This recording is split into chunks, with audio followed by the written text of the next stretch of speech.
MacDill Air Force Base sits on the western edge of Tampa Bay like a steel fist wrapped in Florida sunshine. Most Americans drive past without a second glance. Palm trees, white buildings, the occasional roar of a transport plane lifting into cloudless sky. What they don't see are the rooms buried 3 stories below the parade grounds, the spaces where America's secrets pulse through fiber optic cables at the speed of light, where analysts with security clearances hunt ghosts in the electromagnetic spectrum. Captain Sarah Crane had been hunting ghosts for 16 years. At 3:47 on a Tuesday morning in late September, she sat alone in SCIF-7, a windowless cube of reinforced concrete designed to contain secrets. The room hummed with the white noise of classified equipment. Banks of monitors cast her face in blue light. Outside, Tampa slept. Inside, the world never stopped talking. Crane wore her headphones loose around her neck. Most analysts kept them on, drowning in the constant stream of intercepted communications. She preferred silence broken only by the soft click of her keyboard.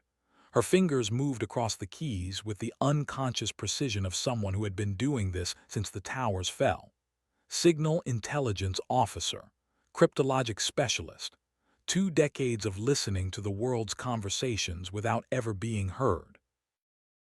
Her coffee had gone cold an hour ago. She didn't notice.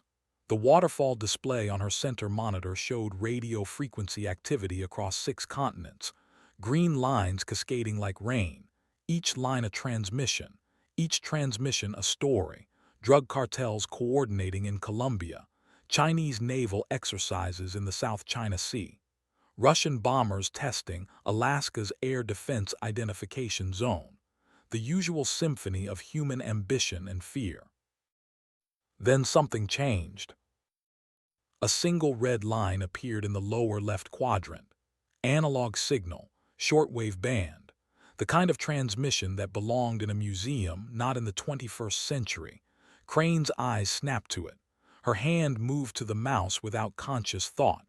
3 clicks and the signal isolated, played through speakers at low volume. Static white noise. Then underneath it, barely perceptible, a rhythm, not random, structured, deliberate. She closed her eyes and listened. The rhythm resolved into pulses, long and short, not Morse code, something older, something that tickled the edges of memory. She opened the signal analysis suite and let the computer work. Waveform analysis, pattern recognition, frequency fingerprinting. The algorithms churned through possibilities while Crane sat back and thought. One-time pad encryption. The realization hit her like cold water. Nobody used one-time pads anymore. The technique was theoretically unbreakable but practically obsolete. You needed 2 copies of a random key, one for sender and one for receiver. Use it once and destroy it. The Soviets had loved it during the Cold War. Intelligence agencies had abandoned it when computers made modern encryption faster and just as secure. But someone was using it now, tonight, on her watch. Crane pulled her headphones on and rewound the transmission, played it again and again. On the 4th pass, she grabbed a notepad and started transcribing. The pulses weren't audio, they were data, binary encoded in analog. A hybrid approach that spoke of paranoia and sophistication. Whoever designed this protocol understood that the NSA could crack anything digital, so they went analog, went old school, went invisible. She worked for 40 minutes without pause. Her handwriting filled 3 pages, numbers and letters in clusters of 5, meaningless without the key. She pulled up every declassified Soviet codebook she had access to, cross-referenced transmission patterns with historical KGB protocols. Found nothing. Dead end. Then she tried something different. She stopped looking for the key and started looking for mistakes. One-time pads were unbreakable only if used perfectly, but people weren't perfect. They got lazy. They reused portions of pads. They made assumptions about what parts of the message were important enough to encrypt properly. There, in the header, a timestamp that didn't quite match the encryption pattern, 6 characters that felt wrong. She isolated them and ran them through a brute force attack using known Soviet military time formats from the 80s. The computer beeped. Match found. The 6 characters decoded to a simple phrase: September, Damascus, 72. Crane stared at the screen. September was now. Damascus was Syria. 72 could be hours or something else. She kept working. Used the broken timestamp as a wedge. If that part of the pad had been reused, maybe others had too. She wrote a script to test variations. Fed it historical Soviet pad fragments from the NSA archives. Let it run while she stretched her back and tried to remember when she had last slept. The script ran for 18 minutes. Then it delivered 4 more words. Clockmaker package ready, final offer. Crane picked up the secure phone and dialed the watch officer. Got voicemail. She hung up and tried again. This time a young lieutenant answered on the 3rd ring, voice thick with sleep. Watch, Lieutenant Morrison. This is Captain Crane, SCIF-7. I need you to run a keyword search for me. Classification level Echo and above. Search term Clockmaker. A pause, the sound of keys clicking. Then Morrison's voice came back sharper, more alert. Ma'am, that term is flagged for immediate notification. I need to report this call. Do it, Crane said, and tell whoever you're calling that I've intercepted an active transmission using Cold War protocols. Clockmaker is operational. She hung up and logged the intercept according to protocol. 7 words decoded. The rest of the message remained encrypted. She had done her job, reported up the chain. Now she could go home, grab 4 hours of sleep and come back for the day shift.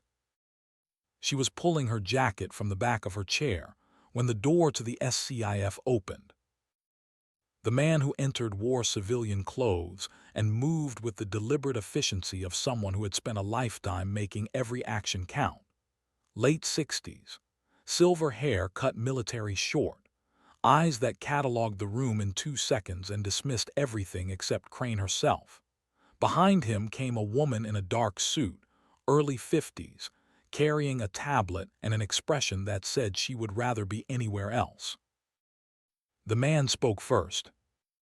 Captain Crane, I'm Colonel James Vance. This is Diane Merrick, CIA Counterproliferation. We need to talk about your intercept. Crane stood. Instinct made her shoulders straighten. Vance's bearing screamed Delta Force even if his clothes said retired civilian. The way he owned space, the economy of movement. She had seen it before in Iraq. The operators who came and went like smoke, never staying long enough to learn names. Sir, I logged everything according to protocol. The intercept is on the server. Vance nodded. I saw it. Hell of a job cracking that encryption. NSA's been trying for 3 days. You did it in 6 hours. How? I didn't crack it. I found mistakes. Whoever's sending these knows the theory but maybe not the practice. They reused pad segments in the header. Merrick spoke for the first time. Her voice carried the flat authority of someone used to being obeyed. Captain, what you intercepted is part of an ongoing investigation. The sender is a former KGB signals officer named Yuri Volkov, codename Clockmaker. He's been selling classified intelligence to the highest bidder for 33 years. Every time we get close, he disappears. Uses protocols like the one you just cracked. Dead drops, cutouts, old-school tradecraft that computers can't track. Crane looked between them. So you want me to keep monitoring, see if he transmits again? No, Vance said. We want you to come with us. The words hung in the air like smoke. Crane felt her pulse tick up. She had been stationed at MacDill for 4 years. Desk work, analysis, safe. The last time someone had asked her to go anywhere, it had been Iraq, 2 tour. The second one had ended with a school full of dead children and a medical discharge for acute stress reaction. She had put that life behind her, rebuilt herself one signal intercept at a time, became someone who listened instead of someone who acted. "Sir, I'm not field rated. Haven't deployed since 2009. Vance's expression didn't change. "We're not asking you to kick doors. We need your expertise. Volkov's next transmission indicates an auction in Damascus, 72 hours from now. The package he's selling is locations of 14 nuclear storage facilities across former Soviet states, vulnerabilities, security gaps, guard rotations. Everything a terrorist organization would need to steal weapons-grade material." Merrick swiped her tablet and turned it toward Crane. Images appeared. Satellite photos of concrete bunkers, site diagrams, then photos of blast zones, Chechnya, Istanbul, Paris, bodies in streets, smoke rising. "Every one of these attacks had one thing in common," Merrick said. "Perfect intelligence on security gaps. We've traced it back to Volkov. He's not ideological. He's mercenary. He'll sell to Hezbollah, ISIS, the Russian mob, whoever pays. And this auction could put nuclear material in terrorist hands within a month." Crane stared at the photos, felt the familiar weight settling over her chest, the weight of information that demanded action. She thought about turning away, filing a report, going home, letting someone else carry this burden. Then Vance spoke again, quieter this time, almost gentle. "How did you learn Cold War crypto?" The question caught her off guard. She looked up. "My first commanding officer, Iraq, Captain Elias Graham, he was old school, made us study legacy systems. Said enemies recycle old tricks because we forget them." "What happened to Graham?" "Mortar attack, Fallujah, 2008. He was standing outside the TOC when it hit. I was inside, lived because of a concrete wall." Vance nodded slowly. "Graham trained me too. Delta, 1998, joint operation in Kosovo. He saved my life when an ambush went bad. Good man. Best signals officer I ever worked with." The connection hung between them, unspoken understanding. Graham had been one of those rare officers who saw past rank and branch and just taught. Crane still had his training manuals in a box at home, spiral-bound notebooks filled with his cramped handwriting, radio frequencies and encryption patterns and field-expedient antenna designs. She had memorized them during her recovery, when sleep wouldn't come and the screaming in her head needed drowning. Merrick cleared her throat. "We've tried sending teams after Volkov 3 times. Delta, SEAL Team 6, CIA Special Activities. He smells them coming every time, uses counter-surveillance we can't crack. That's where you come in, Captain. Colonel Vance is putting together a 4-person team. Small, quiet. You'll provide signals intelligence support, intercept his communications, track his movements through radio emissions, help us find him before the auction." "When?" "Wheels up in 6 hours. Ramstein Air Base in Germany for staging, then Damascus." Crane felt her hands start to shake. She put them in her pockets. "I need to think about it." Vance shook his head. "We need an answer now. I won't lie to you. Damascus is hostile, Syrian government, Russian advisors, Iranian proxies, and Volkov knows we're hunting him. You'll be in danger. But you're the only analyst we have who can crack his protocols in real time. Without you, we go in blind." "And if I say no?" "Then we go anyway, probably fail, and 14 nuclear sites stay vulnerable. Your choice, Captain." Crane looked at the photos on Merrick's tablet again. A woman carrying a child through rubble. The child's face was turned away from the camera. Small mercy. She thought about all the signals she had intercepted over 16 years, all the intelligence she had provided, all the missions she had supported from the safety of this room, and she thought about the one mission she had been part of. The one where her information had been right but the decision had been wrong. 7 children dead, because she had told commanders where the enemy was hiding, and they had hit the building anyway.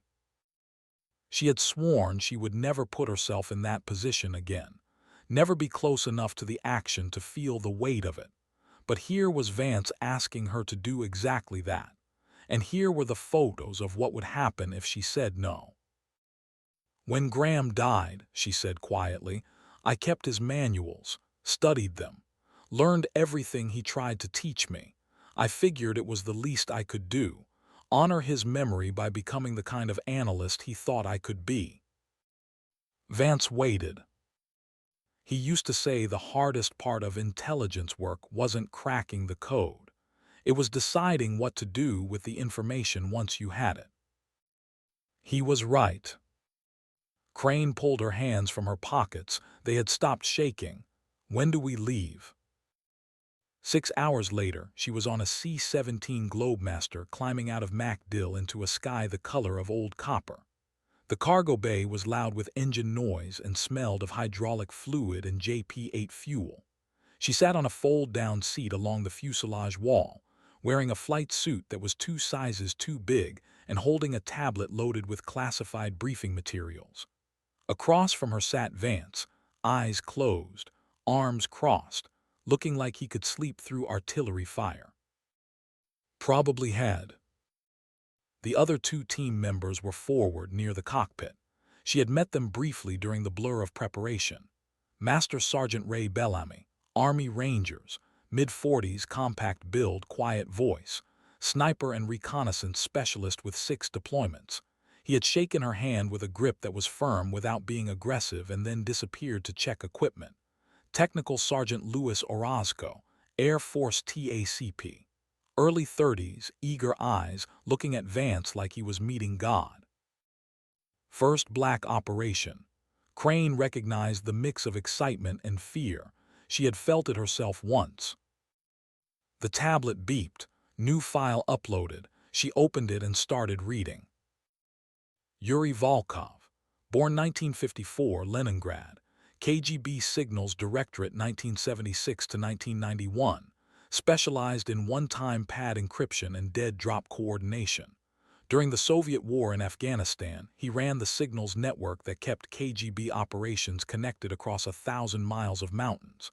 After the wall fell and the Soviet Union collapsed, he approached the CIA in Prague, offered to defect, bring everything he knew, names, networks, codes. The agency promised extraction, protection, a pension in America.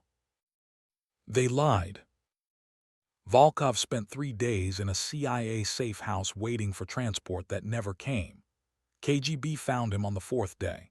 They killed his wife in front of him. He escaped with his daughter, 6 years old, fled to Syria, reinvented himself as a broker of secrets, sold Soviet-era intelligence to anyone who would pay. Over 3 decades he had built a reputation, reliable, discreet, untouchable. His information had enabled attacks from Chechnya to Paris, hundreds dead, maybe thousands. All because the CIA had abandoned him in Prague and turned a loyal defector into an enemy. Crane closed the file and looked at Vance. His eyes were open now, watching her. "You read his history," he said. "It wasn't a question. The agency made him. We could have had an asset. Instead, we got an arms dealer. Lot of that going around. Bad decisions that echo for decades." "You believe in blowback." Vance was quiet for a moment. The engines droned. The aircraft shuddered through turbulence. "I believe in consequences," he finally said. "And I believe the people who made that decision in Prague probably retired with medals and pensions, while Volkov's wife is dead and he's selling nuclear secrets. Makes you wonder who the real criminal is." "You sound sympathetic." "I sound realistic. I've been doing this for 40 years, Captain. Seen a lot of operations, a lot of promises, most of them broken. You do the job, you come home. You try not to think too hard about whether any of it mattered." Crane studied him. the lines around his eyes, the way his hands rested calm and still on his knees. 2 months from retirement, according to his file. This was supposed to be his last mission. Hunt down the ghost who had killed 4 of his men in Afghanistan.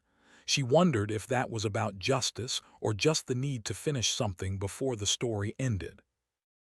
"Why me?" she asked. "You could have pulled any SIGINT specialist. Why someone who hasn't deployed in 15 years?" "Because you cracked his protocol in 6 hours when the NSA couldn't crack it in 3 days. Because Graham trained you and I trust his judgment. And because when I looked at your service record, I saw someone who understands the cost of bad intelligence. Someone who won't just crack codes. Someone who will think about what happens after." He leaned forward slightly. "I read about Fallujah, the school. That wasn't on you." "Felt like it was." "I know, but feelings don't change facts. You reported enemy positions. Command made the call to engage. They knew it was a school. They decided kids being used as human shields was acceptable risk. You gave them truth. They chose to ignore context." Crane looked away. "I still hear them, the screams on the radio after, the medics trying to save them. I gave the information that put bombs on that building." "No, you gave information, period. What they did with it is on them. You can't carry that weight, Captain. It'll crush you." "Seems like you're carrying some weight yourself, Colonel." Vance smiled. It didn't reach his eyes. 40 years worth, but I'm almost done. This is my last dance. After Damascus, I'm out. Spend my days fishing and trying to remember what peace feels like. "You think you'll find it?" "No, but I'll try anyway." The conversation ended. They sat in silence while the C-17 flew east into the rising sun. Crane thought about weight, about carrying things that couldn't be put down, about men like Vance who had spent lifetimes doing terrible necessary things and now approached the end wondering if any of it had mattered. She thought about Graham, killed by random chance, a mortar shell that could have landed anywhere but landed there. And she thought about Volkov, a man who had tried to do the right thing and been punished for it, now selling death because he had learned that loyalty was a lie. The world was more complicated than the briefings ever admitted. Ramstein Air Base sprawled across German countryside like a small American city.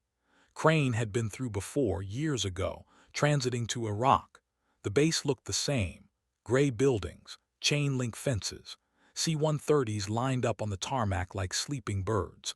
They landed at 600 local time and were met by a plain white van. No markings. The driver didn't introduce himself, just drove them to a nondescript building on the far edge of the base and pointed to a door. Inside was a conference room, table, chairs, secure video setup. Diane Merrick's face appeared on the screen before they had even sat down. "Colonel Vance, team, welcome to Germany. We're accelerating the timeline.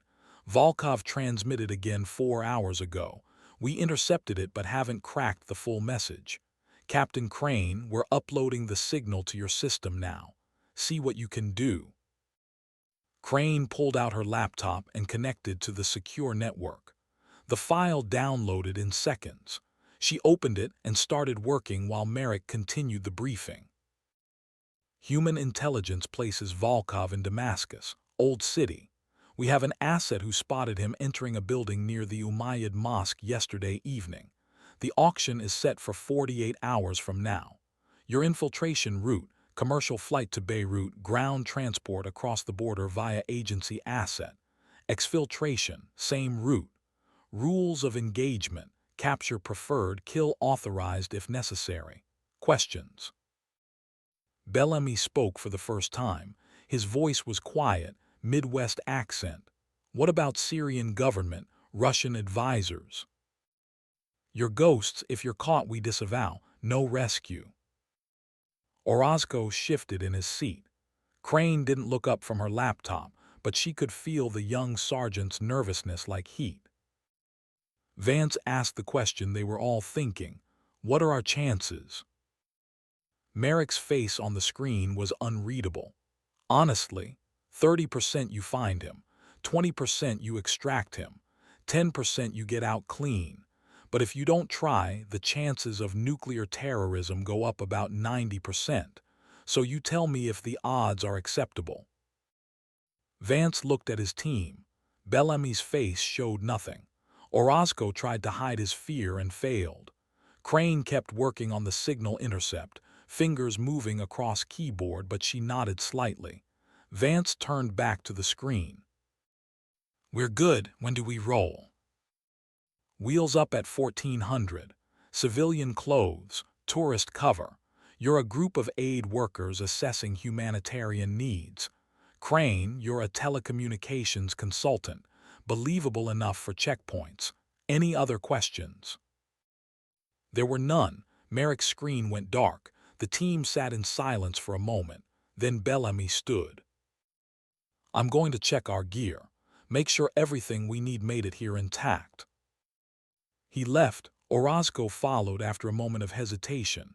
Vance stayed, watched Crane work. You find anything? He asked. Maybe same pattern as before. Reused pad segments in the timestamp. Sloppy or arrogant, hard to tell which. Can you crack it? Given enough time. You've got 6 hours. Crane nodded and kept working. Vance got up to leave, paused at the door. Crane, when we're in country, stay close to me. You're not combat rated. If things go sideways, your job is to run and survive. Understood? Understood. He left. Crane was alone with the signal and her thoughts. She worked methodically, built a script to test variations against historical Soviet patterns, let the computer churn while she thought about Volkov, an old man now, 70 years old, 33 years running from his past and selling pieces of it to survive. She wondered if he slept well, if he thought about the people killed by the intelligence he sold, or if he had long ago stopped counting the cost and just focused on the next transaction. The script beeped, partial match. She refined the parameters and ran it again. Another beep. More characters decoded. She was getting close. The message was revealing itself one word at a time. Damascus. Confirmed. Buyer arrives. 1800. Location MU. The transmission cut off. Crane stared at the screen. Location MU, that was a fragment.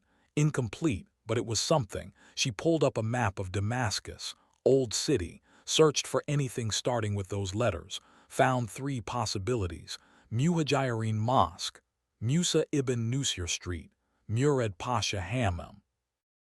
3 targets, not enough manpower to cover all of them simultaneously. They would have to split up or make a choice. She saved her work and went to find Vance. The flight to Beirut was commercial, Middle Eastern Airlines. They sat scattered through coach class. Crane had a window seat near the back, wore jeans and a plain shirt and kept her hair down, tried to look like a tired consultant on another pointless trip. Bellamy was 6 rows ahead reading a paperback. Orozco was across the aisle pretending to sleep. Vance was in business class. Separation protocol. If one got flagged, the others might slip through. Beirut arrived in darkness. The airport was chaos and light. They cleared customs separately, met at a coffee shop in the terminal. A man in a leather jacket approached Vance, exchanged a few words in Arabic, led them to a parking garage, to a van that had seen better decades. The driver introduced himself as Tarek, Lebanese, early 50s, cigarette dangling from his lips. He drove like he was being chased and spoke English with a British accent acquired somewhere long ago. 4 hours to Damascus. Maybe 5 if we hit checkpoints. I have permits, medical supplies. You stay quiet, let me talk. Understood? They understood. The van pulled into traffic and headed east. Crane sat in the back row between Bellamy and Orozco. Equipment was stowed in false bottom crates labeled in Arabic. If anyone looked carefully, they would find radios and weapons and classified communications gear. But Tariq was confident, said he had made this run 40 times, never been caught. Crane hoped 41 was not the unlucky number. The highway climbed into mountains. Beirut's lights faded behind them. Ahead was darkness and the invisible border between Lebanon and Syria. Bellamy cleaned his rifle in his lap, movements automatic, muscle memory from 1,000 repetitions. He noticed Crane watching. "First time back downrange?" he asked quietly. "Since 2009.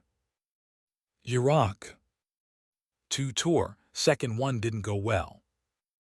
Bellamy nodded. "They never do. What happened?" Crane hesitated. "You didn't talk about missions, operational security, but they were about to go into Syria together. Maybe he deserved to know who he was trusting his life to." "I was supporting a raid, army unit going after a cell commander.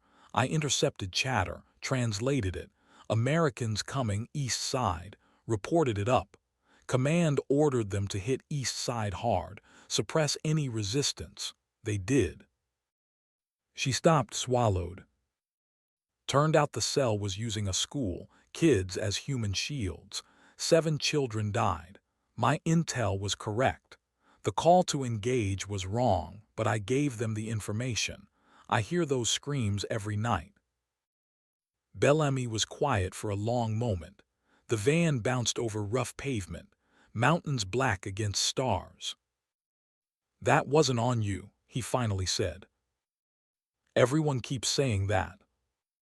"Because it's true. You did your job, someone else made a bad call. You can't carry their weight." "Feels like I have to." "Then you'll break. I've seen it happen. Good soldiers destroyed by guilt that wasn't theirs to carry. Don't be one of them." Crane looked at him. "How many people have you killed?" The question hung between them. Bellamy didn't flinch. "I stopped counting at 42. That was 8 years ago. Every one of them, I tell myself, was necessary. Enemy combatant, threat to American lives, justified by rules of engagement. And maybe that's true, or maybe it's just what I tell myself so I can sleep." "Do you sleep?" "Some nights." Vance's voice came from the front seat. He had been listening. "We all carry ghosts. The job is not letting them drive. You point the weapon, but you don't pull the trigger unless you have to.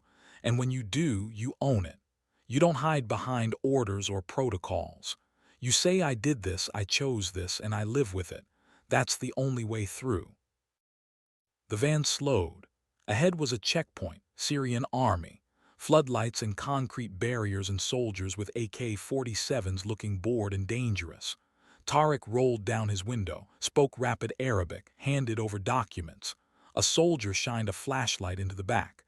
Crane met his eyes and looked away. Tourist, aid worker, nobody important. The soldier lingered on Bellamy. Something in the way the sergeant sat, the stillness, the coiled readiness. But Tariq said something and laughed, and the soldier waved them through. They crossed into Syria. The safe house was in a neighborhood that had seen better years. Narrow streets, buildings pocked with old bullet holes, laundry hanging from balconies. Satellite dishes pointed at different futures. Tariq parked in an alley and led them through a door that looked like it hadn't been opened in months. Inside was a small apartment, 2 rooms, bathroom, kitchen, minimal furniture. But it was clean and the water ran and there were supplies stocked in the cabinets. "You have 48 hours, Tariq said. "After that, I cannot guarantee this location stays secure. You need anything, you call this number." He handed Vance a paper with digits scrawled in pen. Then he left. The team stood in the main room listening to his footsteps fade. Then Vance moved. "Bellamy, Orozco, scout exfil routes. Find us 3 ways out of this neighborhood. Crane, set up your gear. I want full spectrum monitoring operational in 30 minutes. We find Volkov tonight or this whole thing is a waste. They moved. Crane unpacked her equipment in the smaller bedroom. Laptop, software-defined radio with collapsible antennas, directional microphone, signal analyzer, encryption cracking tools that technically didn't exist.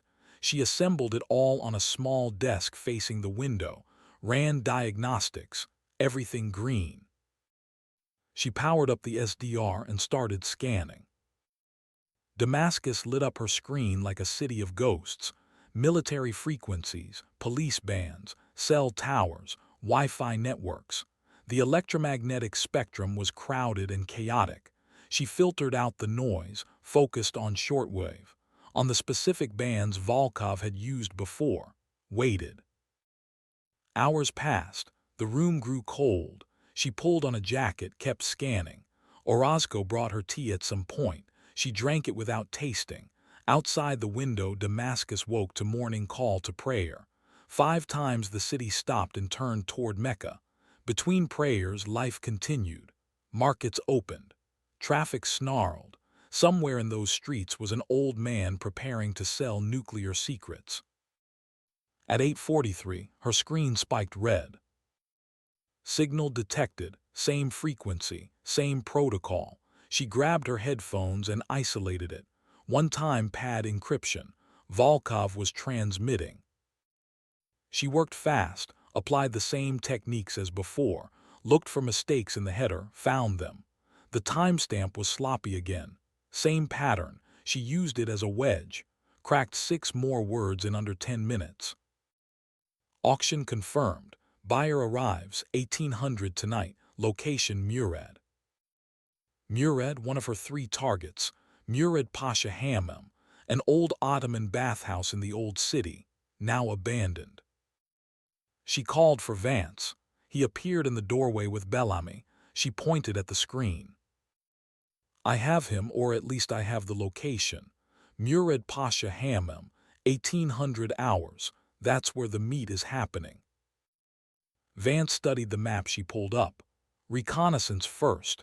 We observe, confirm it's him, then we decide how to take him.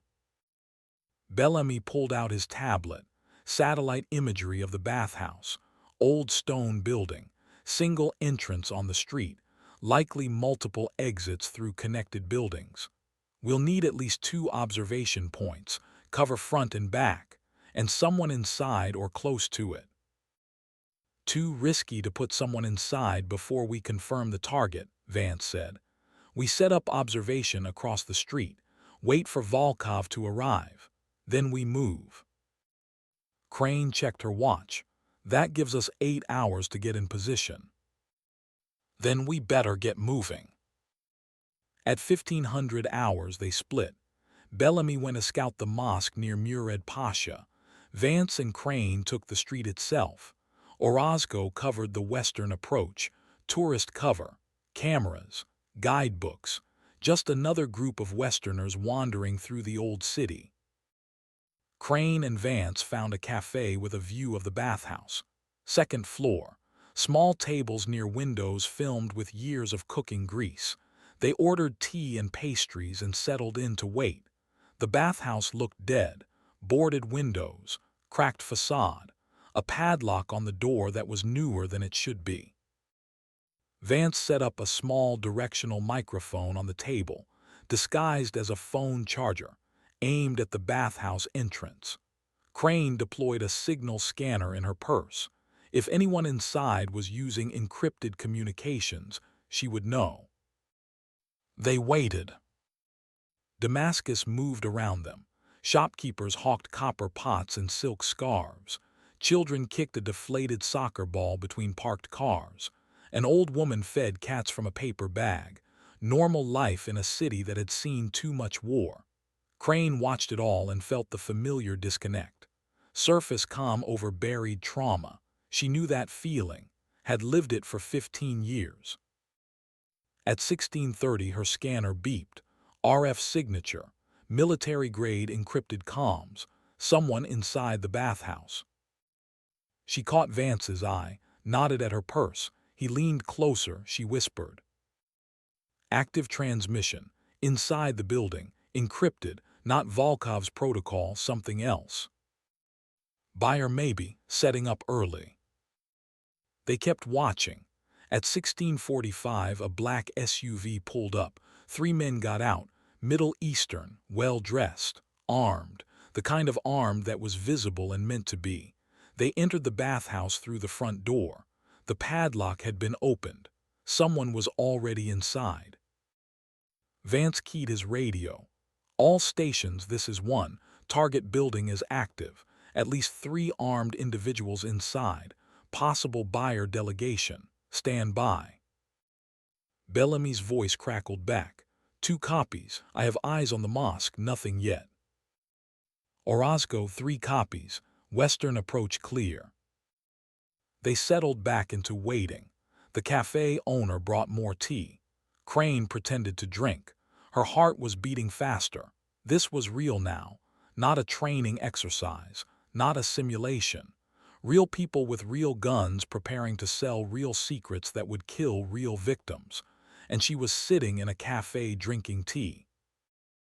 At 1700, a second vehicle arrived. Smaller.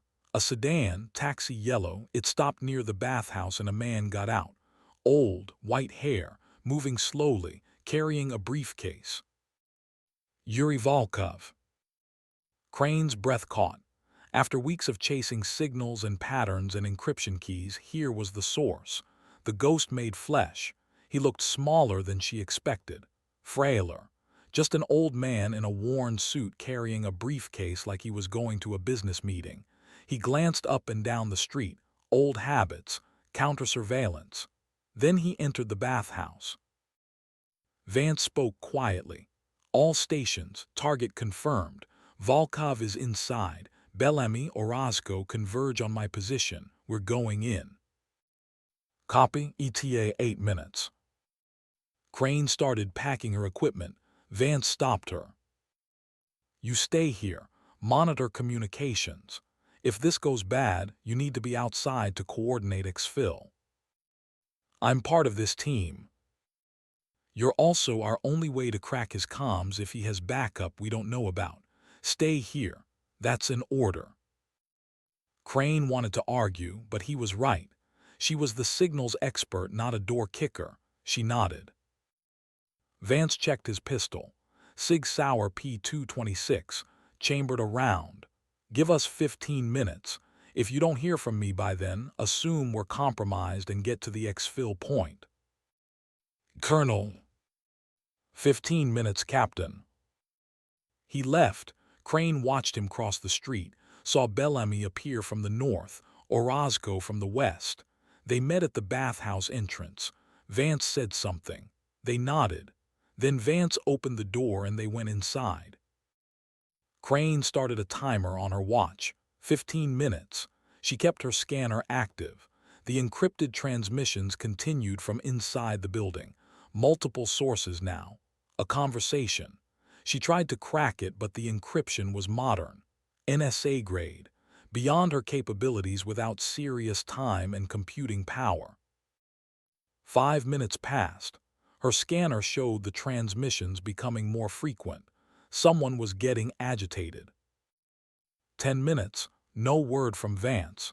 Crane's hands were shaking. She gripped the table edge to steady them.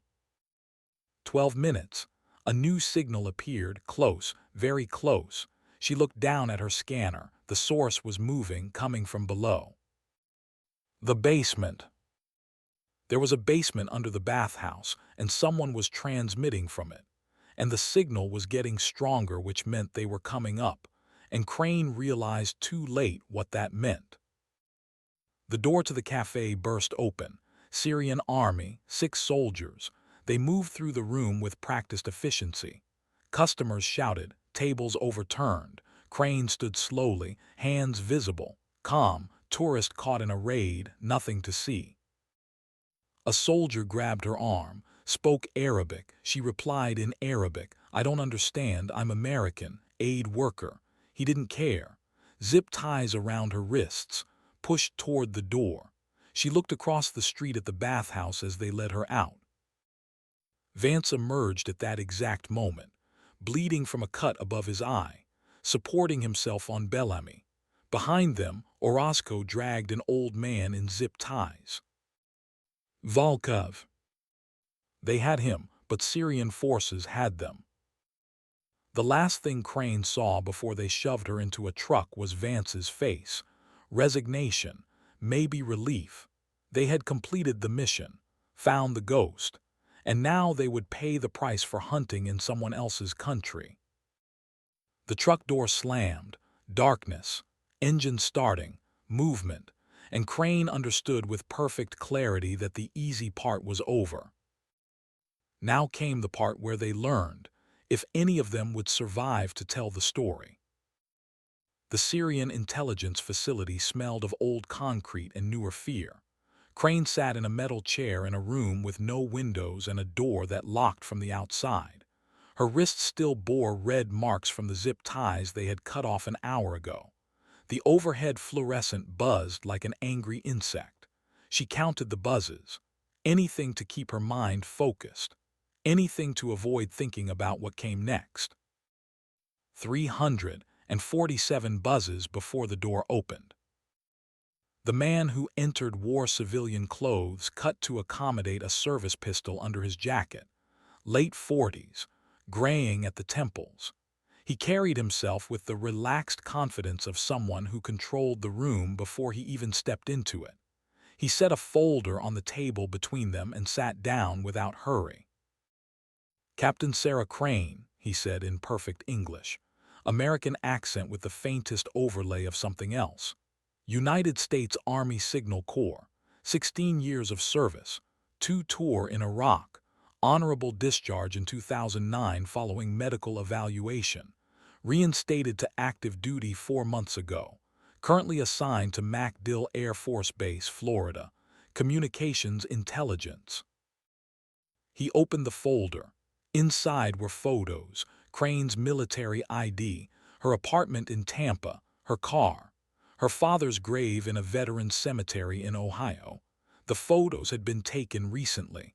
Someone had been watching her for weeks. "My name is Colonel Adnan Qasim, Syrian military intelligence. I apologize for the circumstances of your detention, but you understand we must be careful. American military personnel operating illegally in Damascus. It raises questions." Crane said nothing. She had been trained for this. Name, rank, serial number, nothing else. Not until legal counsel, not until official channels. But they both knew those rules applied to conventional warfare between nations that recognized each other's sovereignty. This was something else. This was the gray space where rules bent until they broke. Qasim smiled. It was a pleasant smile, almost paternal. "You are wondering about your team. Colonel Vance is receiving medical attention for his injuries. The man you were found with, Yuri Volkov, is in a separate facility. Your other 2 colleagues," he paused, checked a paper. "Sergeant Bellamy and Sergeant Orozco, they escaped during the confusion. We are searching, but Damascus is a large city, many places to hide." Relief flooded through Crane before she could stop it. 2 out, better than none, Qasim noticed. Of course he noticed. That was his job, reading faces, finding leverage. "You care about them, your team, that is good, it shows character." He leaned forward. "I am not your enemy, Captain, I am a soldier like you, following orders, protecting my country. You understand this, yes?" "I understand you're holding American personnel without due process." Due process. Qasim tasted the words. An interesting concept for people who entered my country illegally with weapons and forged documents. But let us not argue legal points. Let us talk practically. You want to go home. I want information. Perhaps we can help each other. I want legal counsel. Of course you do, and in time we will contact your embassy. File the proper paperwork, begin the diplomatic process. This will take weeks, months perhaps. In the meantime you will be held in detention, not here, somewhere less comfortable, and Colonel Vance, he shook his head. His injuries require care we cannot provide in a detention facility. Without treatment, infection is likely. Sepsis, organ failure, you understand. The threat was delivered with such gentleness it took a moment to land. Then Crane understood. They were using Vance as leverage. Talk or watch him die slowly in a cell. What do you want to know? Why are you here? What was your mission? We were tasked with locating and apprehending Yuri Volkov. He's wanted for espionage and material support to terrorism. We had intelligence placing him in Damascus. And you thought you could simply walk into Syria, arrest a man and walk out. We hoped to coordinate with local authorities. The situation developed faster than expected. Qasim laughed, not unkindly. Captain, please, we both know that is a fiction. You are intelligence officers conducting a black operation. There was never any intention to coordinate with Syrian authorities. You came to take Volkov by force. Crane said nothing. Qasim studied her. The interesting question is why now? Volkov has lived in Damascus for 30 years. Quiet man, keeps to himself, repairs old radios for neighbors, feeds stray cats. Then suddenly the Americans send a team to capture him. What changed? You'd have to ask my superiors. I am asking you because I think you know more than you are saying, and I think Volkov knows even more. He had a briefcase when we detained him. Inside were schematics, technical diagrams, security protocols for nuclear storage facilities, 14 sites across former Soviet states. Do you know what this means? Crane kept her face neutral. Inside, her mind raced. They had the data. Syria had captured the package Volkov was trying to sell. That changed everything. If Syrian intelligence understood what they had, they could sell it themselves, or give it to their allies. Iran, Hezbollah, Russia. The mission had failed at every level. Qasim watched her process this. I see you understand the implications. This information is valuable, worth perhaps millions on the black market, worth even more strategically. Iran would pay handsomely, but I am not a mercenary like Volkov. I am a patriot. So I ask myself, what is the right thing to do with this data? He stood and walked to the door, paused with his hand on the handle. Think carefully about what you tell me next time we speak, Captain. Your honesty may determine whether Colonel Vance receives the medical care he needs, and whether you see home again. The door closed, locked. Crane was alone with the buzzing fluorescent in her thoughts. She had been in interrogation rooms before.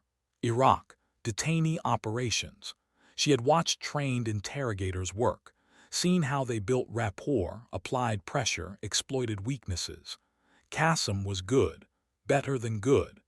He understood that the threat of violence was more effective than violence itself, that leaving someone alone with their imagination was worse than any physical coercion. She thought about Vance, bleeding somewhere in this facility, maybe already septic, maybe already dead, and this was all theater, no way to know. She thought about Bellamy and Orozco out there in Damascus with Syrian army hunting them, and she thought about the mission, the briefcase, 14 nuclear sites, data that could enable the theft of weapons-grade material. Everything they had tried to prevent had happened anyway. Hours passed, no food, no water. The fluorescent kept buzzing. Crane counted to 1,000 and started over, kept her mind occupied with technical problems, signal encryption, frequency hopping patterns, the mathematical beauty of one-time pads, anything but the growing certainty that she was going to die in this room and no one would ever know what happened. The door opened again. Different man this time, younger, soldier's uniform. He gestured for her to stand. She did. He led her down a corridor that smelled of disinfectant and old coffee. Other rooms branched off. She heard voices behind some of the doors, screaming behind one. The soldier noticed her flinch. Not you, he said in broken English. You are valuable, others not so much. They reached a stairwell, descended 3 flights. The air grew colder, damper, underground. The soldier opened a heavy door and pushed her through. Vance was in a cell that was barely larger than a closet. He sat on a concrete bench built into the wall. His leg was wrapped in bandages that had bled through. His face was pale. Sweat beaded his forehead despite the cold. When he looked up and saw Crane, something like relief crossed his face. "Captain, you hurt?" "No, sir, you." "Been better, been worse too." He tried to smile, failed. "They tell you about Bellamy and Orozco." "They said they escaped." "That's what Kasim told me too. I want to believe it." The soldier locked the door and left them. Crane sat on the bench next to Vance. Up close, she could see the fever in his eyes. Infection had already set in.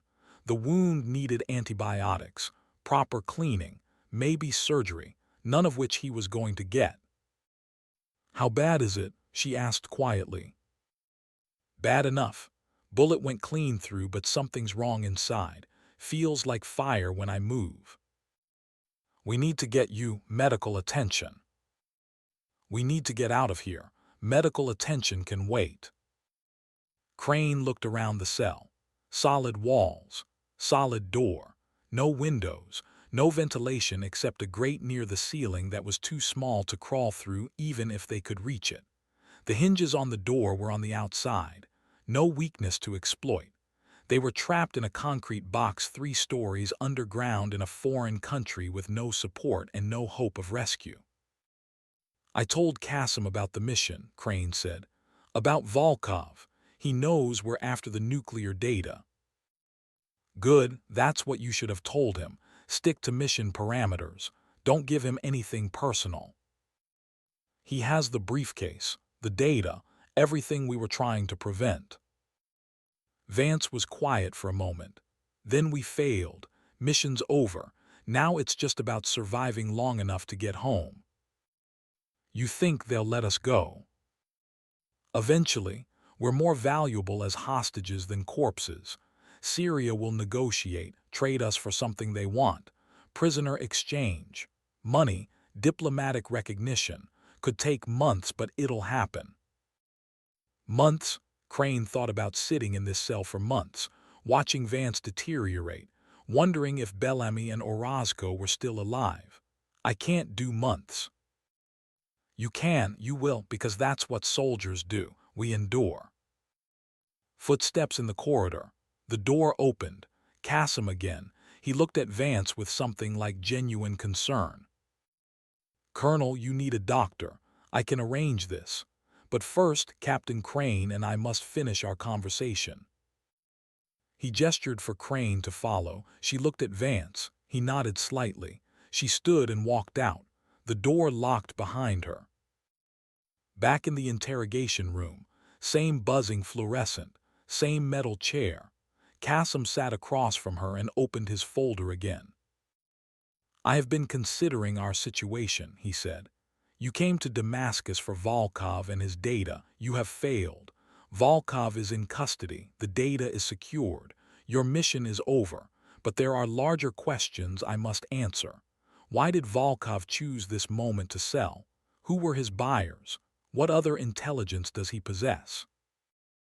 "You should ask him." "I have. He is not cooperative, but I think you can help me understand. You intercepted his transmissions, decoded his messages. You know his patterns, his methods. Help me make sense of what we have found, and I will ensure Colonel Vance receives proper medical care."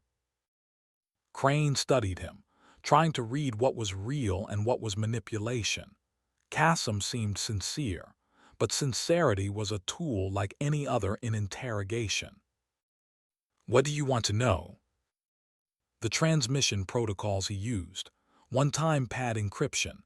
Very old, very secure, but you cracked it. How?" "He made mistakes, reused portions of the pad, probably because he didn't have access to new materials, or he got lazy, arrogant.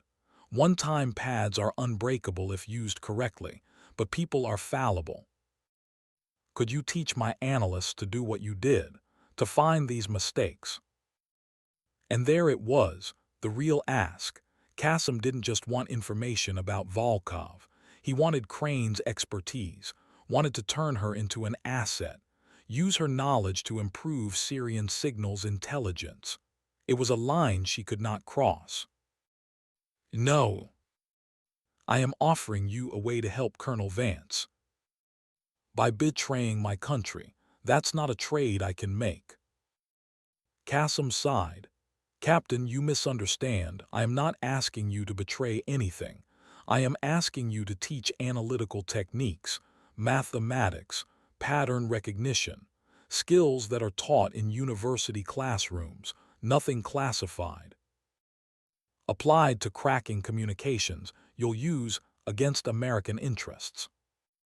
Perhaps or perhaps against ISIS, Al-Qaeda, Iranian intelligence.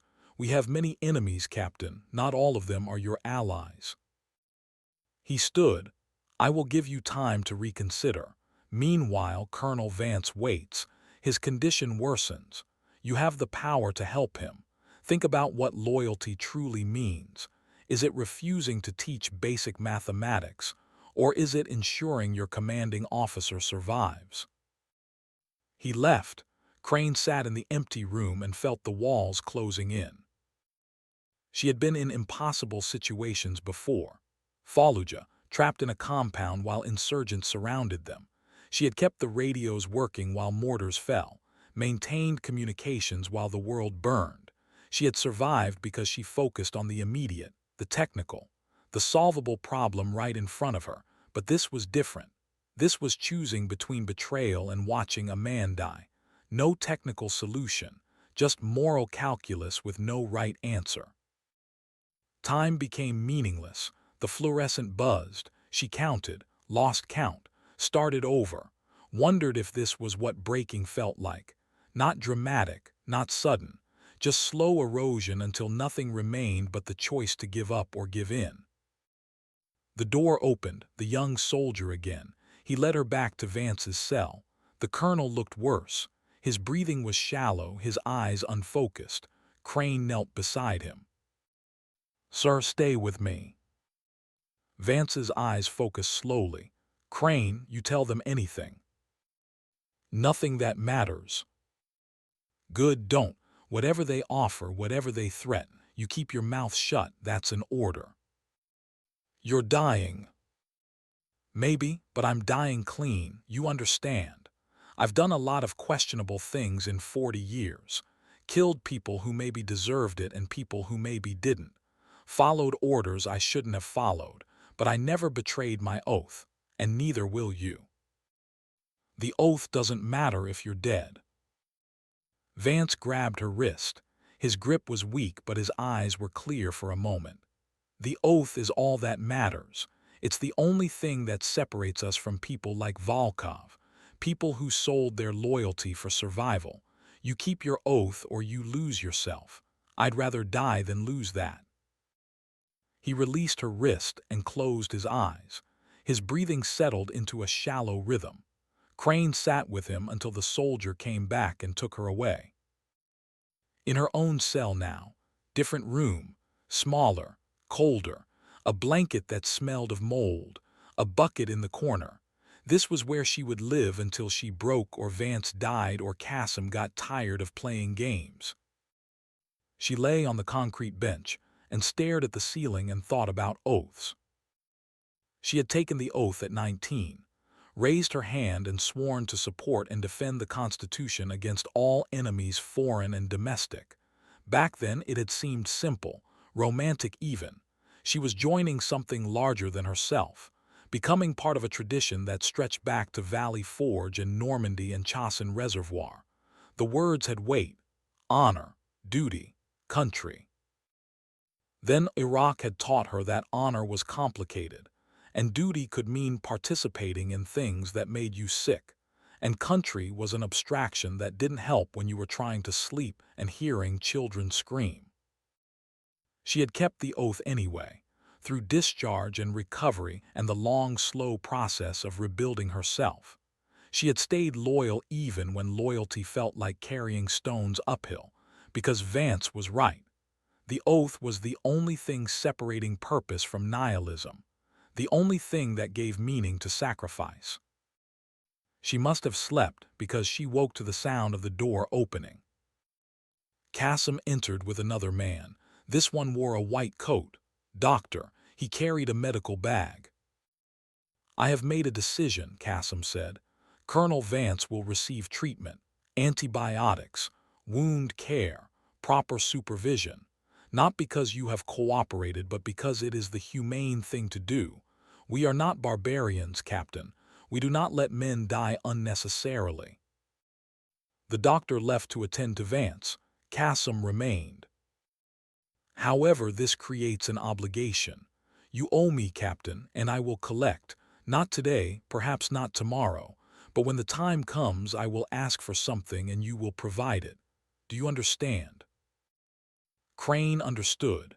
This was how it worked: small favors, building debt, creating obligation until the line between cooperation and collaboration blurred into nothing. But Vance would live. That was what mattered. I understand. Good, now there is news. Your two colleagues, Bellamy and Orozco, they have been located. Crane's heart stopped. Where? Northern Damascus, industrial district. They were attempting to destroy a server farm. Quite dramatically, I might add, explosives, gunfire, very American. They succeeded in destroying the servers but were trapped by our forces. Sergeant Bellamy was killed. Sergeant Orozco was captured. The words hit like bullets. Bellamy dead, Orozco captured. The mission hadn't just failed, it had been annihilated. 4 operators sent to Damascus. 1 dead, 3 captured, 0 objectives achieved. Worse than failure, catastrophe. I want to see Orozco. In time. First, you and I must reach an understanding. The servers your colleagues destroyed, what were they? Crane's mind raced. Server farm, northern Damascus. Why would Bellamy and Orozco target servers? Unless they had traced Volkov's data uploads, found the source, tried to destroy it to prevent anyone else from accessing the nuclear facility information. It was exactly the kind of aggressive, high-risk play Bellamy would make, and it had gotten him killed. I don't know, she said. We were separated. I don't know what they were doing. Qasim studied her. I think you do know, or you can guess, but it does not matter. The servers are destroyed. Whatever data they contained is gone. However, we still have the briefcase, Volkov's package. So the question becomes, what do we do with it? He pulled out a tablet, showed her images, technical schematics, site layouts, security protocols, 14 nuclear storage facilities, everything a terrorist organization would need to plan a theft, everything they had tried to prevent from being sold. This information is dangerous, Qasim said. In the wrong hands, it could lead to nuclear terrorism, dirty bombs, mass casualties, exactly what your government feared. So what should Syria do? Destroy it, secure it, sell it to the highest bidder like Volkov intended. Destroy it. Ah, but that would be wasteful. This information has strategic value. Perhaps we share it with our allies, Russia, Iran, or perhaps we use it as leverage with your government. Return it in exchange for concessions, sanctions relief, diplomatic recognition. There are many possibilities. Crane understood what he was doing, laying out scenarios, seeing how she reacted, gathering intelligence on American priorities. She kept her face neutral. You'll do whatever serves Syrian interests. Asking me is theater. Qasim smiled. You are perceptive. Yes, I will do what serves my country, as you would do for yours, but I am curious about your opinion. You have seen this data. You understand the threat. If you were in my position, what would you do? I'd destroy it. Because nuclear terrorism doesn't respect borders. If someone uses this data to steal material and build a weapon, it could be used anywhere, including Syria. You're not protecting your country by keeping it. You're creating a threat to everyone, even if destroying it means losing leverage with America. Especially then, because the leverage is temporary but the threat is permanent. Qasim nodded slowly. This is why I respect you, Captain. You think strategically, not just about immediate advantage but about long-term consequences. This is rare. He stood to leave, paused at the door. I will consider what you have said, and I will arrange for you to see Sergeant Orozco. Perhaps together you can help me understand what your team was truly trying to accomplish. He left. Crane sat in the silence and tried to process. Bellamy dead. She barely knew him. 2 days together, but he had seemed solid, competent. The kind of NCO who held teams together through shared competence and quiet strength. Now he was gone, died trying to complete a mission that had been doomed from the start. And Orozco, young, eager. This had been his first black operation. Now he was in a Syrian cell wondering if he would ever see home. The weight of it threatened to crush her, but she pushed it down, compartmentalized. Vance had taught her that you couldn't carry everything at once. You had to box it up, deal with one crisis at a time, grieve later. Hours passed, maybe days. Time lost meaning in the underground dark. The door opened. The soldier led her through corridors to another cell. This one held Orozco. The young sergeant looked worse than Vance had. Not physically injured but psychologically shattered.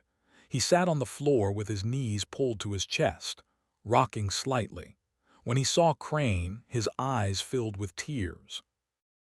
"Ma'am, I'm sorry, I'm so sorry." She sat beside him. For what? "Bellamy, I could have. When they pinned us down, he told me to run. Said he'd cover me. I should have stayed, fought with him. But I ran and they killed him and I left him there." "You followed orders. He told you to run." "I'm a coward." "You're alive. That's what Bellamy wanted. If you'd stayed, you'd both be dead." Orozco wiped his eyes. "What happened to you and the colonel?" Crane told him, the capture, the interrogation, Vance's injury and treatment, Qasim's games. When she finished, Orozco was quiet for a long moment. "We destroyed the servers," he said finally. "Found where Volkov was storing his archive, 30 years of intelligence, everything he ever sold or planned to sell. Bellamy said we couldn't let Syria have it, so we blew it up. That was the right call. But Bellamy died for it. And the briefcase, the nuclear data, Syria still has that. So what did we accomplish? You made sure they don't have everything. The servers were Volkov's insurance, his backup plan. Now that's gone. They only have what's in the briefcase. It limits their options." "Does it matter? We failed.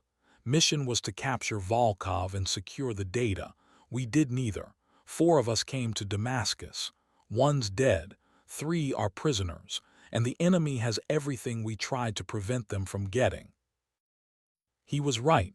By every metric they had failed, but Crane couldn't let him spiral into despair. She had been there herself after Iraq, after the school. The survivor's guilt that made you wish you had died with the others. She knew where that path led. "Listen to me, Sergeant. This mission went bad, people died. We got captured, but we're still alive, still thinking, still capable of action. As long as that's true, we haven't lost. We adapt. We find opportunities. We get out. How we're locked in cells underground in Damascus. No weapons, no comms, no support. No one even knows we're here. CIA knows. Merrick knows we missed exfil. She'll report us missing. The diplomatic machinery will start turning. Eventually we go home. Eventually could be years. Then we survive years. one day at a time. The door opened. Different soldier, older, officer, he spoke to Crane in Arabic. "You will come with me. Colonel Kassem wants to speak with you." Crane stood, looked back at Orozco. "Remember what I said, we're still in the fight." She followed the officer through corridors that twisted deeper underground. They reached a room she hadn't seen before. Larger, warmer, furnished like an office. Kassem sat behind a desk reviewing papers. He gestured for Crane to sit. "Captain, I have news. Good news, perhaps. We have contacted your embassy, informed them of your detention, provided proof of life. They are negotiating for your release." Relief flooded through her, then suspicion. This was too easy, too quick. "What are the terms?" "Simple, you return to America. We keep Volkov. The briefcase contents become Syrian property. Your government agrees to drop all charges against Syria related to this incident. No sanctions, no international complaints. Everyone pretends this never happened." "And Vance Orozco?" "Included in the release. All three of you go home." It was everything she could have hoped for. But the way Kassem said it, the careful phrasing, told her there was a catch. "What do you want from me?" Kassem leaned back. "Your government is refusing one point. They insist Volkov must be extradited to face American justice. We are refusing this because Volkov has information valuable to Syrian security. We are at an impasse." "So you want me to convince Washington to drop the demand?" "I want you to explain to your superiors why it is in their interest to accept our terms. You have credibility. You were on the mission. You understand the situation. They will listen to you." And there it was. The real play. Turn her into an advocate for Syrian interests. Use her voice to lobby her own government. It was elegant. If she refused, the deal collapsed and they stayed prisoners indefinitely. If she agreed, she became complicit in abandoning Volkov to Syrian custody where he would likely be executed or disappeared. "I need to think about it." "Of course, you have 24 hours. After that, the offer expires and we begin formal judicial proceedings. Espionage, illegal entry, weapons smuggling. You will be tried in Syrian courts. The outcome will not be favorable." He stood. "I am not trying to trap you, Captain. I am offering you a way home, for you and your men. All I ask is that you tell the truth, that capturing Volkov is not worth years of diplomatic conflict, that the pragmatic solution is to accept our terms and move forward. Is that so unreasonable?" Crane didn't answer. Kassem nodded as if she had. 24 hours. Use them wisely." Back in her cell, 24 hours to decide whether to help Syria keep Volkov in exchange for freedom. She thought about what Vance had said, the oath, not betraying it, but was this betrayal? Volkov was a criminal, a terrorist facilitator. Did he deserve American protection? Or was he just another ghost who had learned the hard way that loyalty was a fiction? She thought about Bellamy, dead in Damascus trying to complete a mission that maybe didn't matter, and Orozco, shattered and blaming himself for surviving, and Vance, dying slowly from infection and refusing to compromise his principles even if it killed him. What would Graham have done? Her old who had trained both her and Vance, who had taught them that signals intelligence was about finding truth in noise.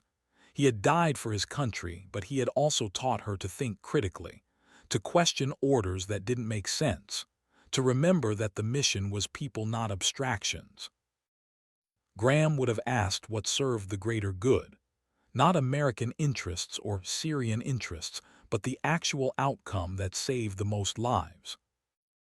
If Volkov stayed in Syrian custody, he might be executed, or imprisoned, or recruited to work for Syrian intelligence.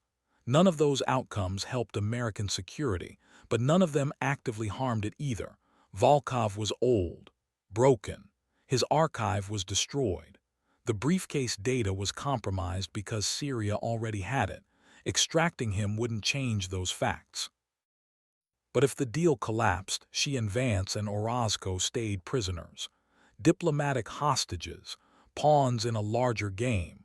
They would eventually be released, but it could take years. And Vance might not have years. The calculus was brutal but clear. 3 American soldiers for 1 Soviet ghost. The trade made sense. But it felt wrong. Felt like abandoning someone who had already been abandoned once before. Volkov had tried to defect, had trusted America, had been betrayed. Now she was being asked to participate in betraying him again. Different circumstances, different reasons, but the same outcome. America walking away from someone who needed help. She sat with that for hours, trying to find another option, trying to see a way forward that didn't require choosing between bad and worse. But there was none. This was the situation. These were the choices.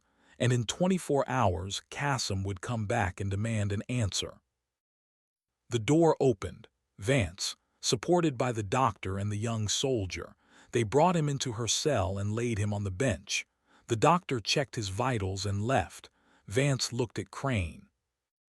"They told me about the deal. What do you think?" "I think we take it. Get out of here while we can." "But Volkov."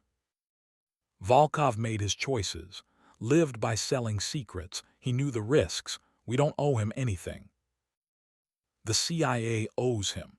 They're the ones who abandoned him in Prague." "Maybe, but we're not the CIA. We're soldiers. Our job was to capture him and secure the data. We failed. Mission's over. Now it's about survival." Crane wanted to argue, wanted to find a principled stance, but Vance was right. They were soldiers, not judges, not diplomats. Their responsibility was to their team, to each other. Volkov was a stranger, an enemy. Feeling bad about his fate didn't change the strategic reality. "All right," she said, "we take the deal." Vance nodded, closed his eyes. "Good, now get some sleep. Tomorrow we go home." But sleep didn't come. Crane lay in the dark and thought about all the compromises that made up a military career. All the time she had done things she didn't fully believe in because orders were orders and the mission was the mission. She had told herself that loyalty to the institution mattered more than personal qualms, that the system worked even when individual pieces of it failed. But tonight, in a cell in Damascus, that faith felt thin. Morning came, if it was morning. The lights in the corridor brightened. The soldier brought food, thin soup and bread. Crane ate mechanically. Vance couldn't eat. The fever had returned despite the antibiotics. He was fighting but losing. Kasim arrived at what must have been the 24-hour mark. "Captain, have you made your decision?" "I'll tell Washington to accept your terms." "Excellent, I will arrange the communication. You will speak with your superiors via secure video.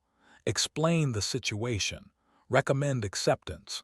If they agree, you will be released within 48 hours. He left, returned an hour later with a laptop, set it on a table, connected to secure satellite uplink. The screen showed a conference room. Diane Merrick and 2 generals Crane didn't recognize. Merrick spoke first. "Captain Crane, good to see you alive. What's your status?" "Detained with Colonel Vance and Sergeant Orozco.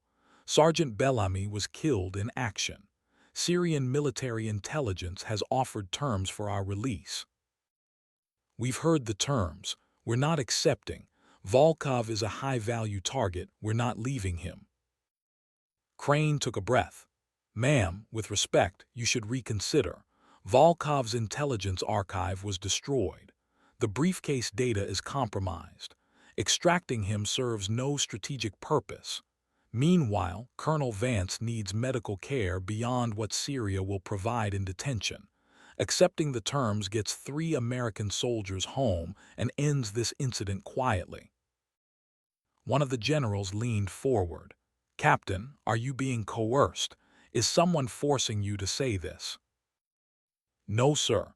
This is my assessment based on ground truth." Merrick's expression hardened. "You're recommending we abandon an American intelligence operation to satisfy Syrian demands." "I'm recommending we accept reality. The operation failed. Trying to salvage it will only make things worse." The generals conferred quietly. Merrick looked unhappy, but she nodded. 72 hours. Tell Qassem he has 72 hours to complete the transfer. We want all three of you at the Lebanese border with UN observers present. If anything goes wrong, the deal is void. Understood. The connection ended. Qassem had been watching from the doorway. "Well done, Captain. You have just saved yourself and your team. I will make the arrangements." He kept his word. 72 hours later, Crane stood at the Syrian-Lebanese border in a pre-dawn darkness that felt more like prison than freedom. Vance leaned on her shoulder. Orozco walked on his other side. Syrian soldiers watched from behind them. UN observers in white vehicles waited ahead. The border was a line in gravel marked by old oil drums painted blue and white. They crossed. Lebanese border guards processed them. UN officials verified identities. An American embassy car waited to take them to Beirut, to the airport, to a military transport that would carry them home. Crane helped Vance into the car. Orozco climbed in after. She took a last look back at Syria. Somewhere in Damascus, Yuri Volkov sat in a cell, waiting for judgment, wondering if America would betray him again, and Crane knew the answer. America already had. She had been the instrument of that betrayal. She had chosen her team over a stranger, chosen survival over principle. It was the right call. It was the only call, but it felt like losing something she couldn't name. The car pulled away from the border, heading west into Lebanon, into the uncertain future that came after impossible choices. Vance put his hand on her shoulder. "You did good, Captain, brought us home." But home felt a long way away, and the ghosts were already gathering. The military transport climbed out of Beirut into air so clear Crane could see the Mediterranean stretching west toward horizons she had thought she might never reach. She sat in the cargo bay with her back against the bulkhead and watched Vance sleep. The Army medics had started IV antibiotics the moment they cleared Lebanese airspace, pumped him full of fluids and painkillers and everything modern medicine could offer. But his face still carried the gray pallor of a man who had walked too close to the edge. Orozco sat across from her, staring at nothing. He hadn't spoken since they crossed the border, just followed where people pointed and did what people told him. The eager young sergeant who had deployed to Damascus was gone. What remained was a shell going through motions because stopping meant confronting what had happened. Crane understood. She had been there herself. Iraq, after the school, after Graham died. That hollow place where grief and guilt and exhaustion mixed into something too heavy to carry but impossible to put down. Time helped. Distance helped. But neither erased. You just learned to function with the weight. The flight took 8 hours. Ramstein Air Base materialized below them in the gray German afternoon. The transport landed smoothly. Ambulances waited on the tarmac. They loaded Vance onto a stretcher and took him to the base hospital. Crane and Orozco were escorted to a medical facility for evaluation, blood tests, psychological screening, debriefing officers who asked gentle questions and took careful notes. Diane Merrick arrived while Crane was being examined by a doctor who kept asking if she had been tortured. The CIA officer waited in the hallway until the exam finished. Then she stepped into the room without asking permission. "Captain, we need to talk." The doctor started to object. Merrick showed him credentials that made him leave. She closed the door and sat in the chair he had vacated. You held up well in Syria. Qasim is good at what he does. Most people break faster. I didn't give him anything useful. You gave him exactly what he wanted, a recommendation to accept his terms. But that's not why I'm here. I need to understand what happened in Damascus. The real story, not the sanitized version you'll give the debriefers.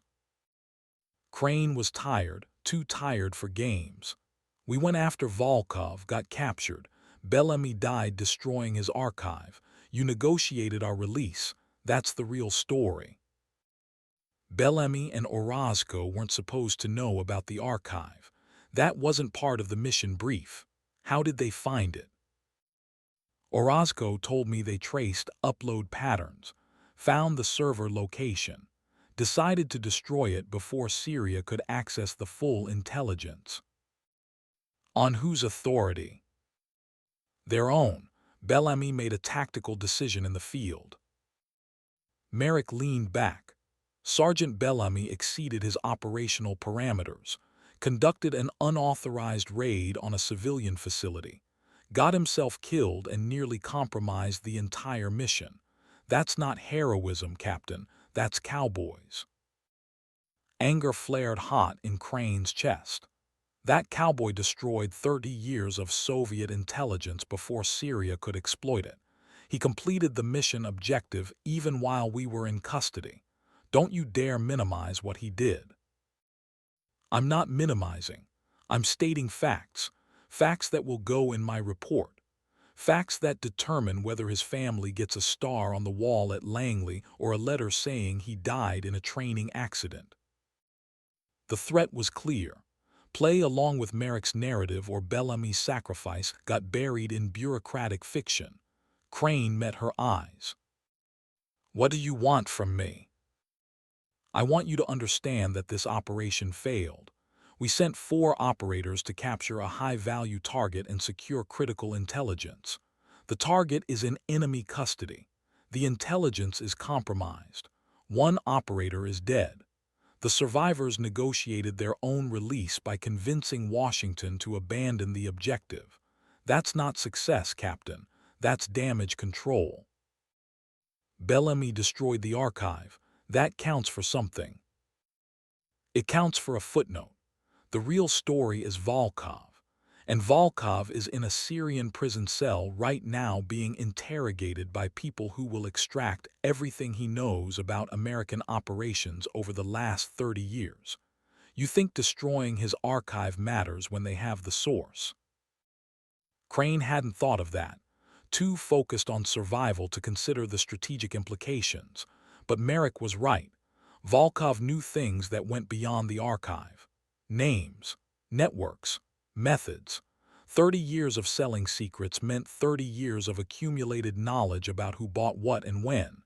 Syria would squeeze him dry and share it with their allies. So what happens now?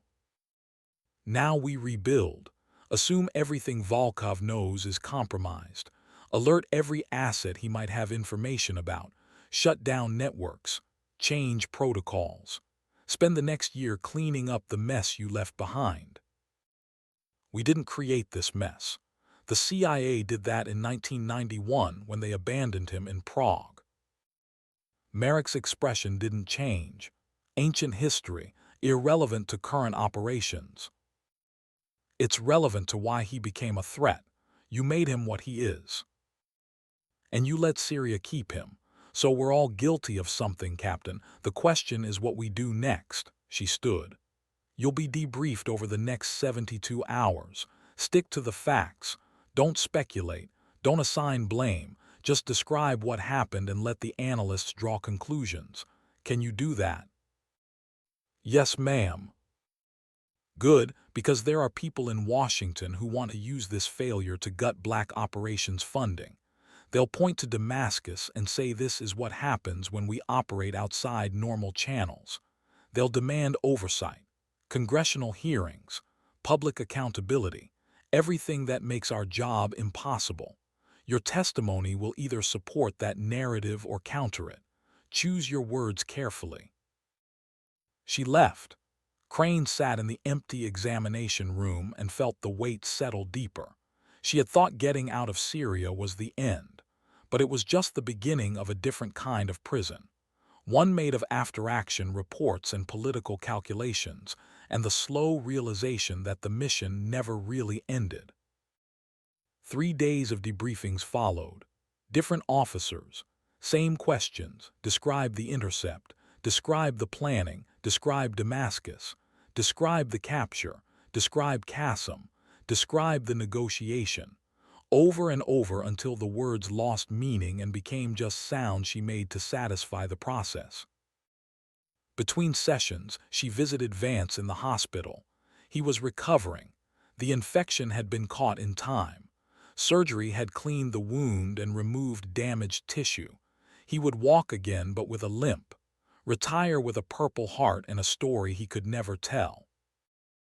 "They're saying I exceeded operational authority," he told her during one visit.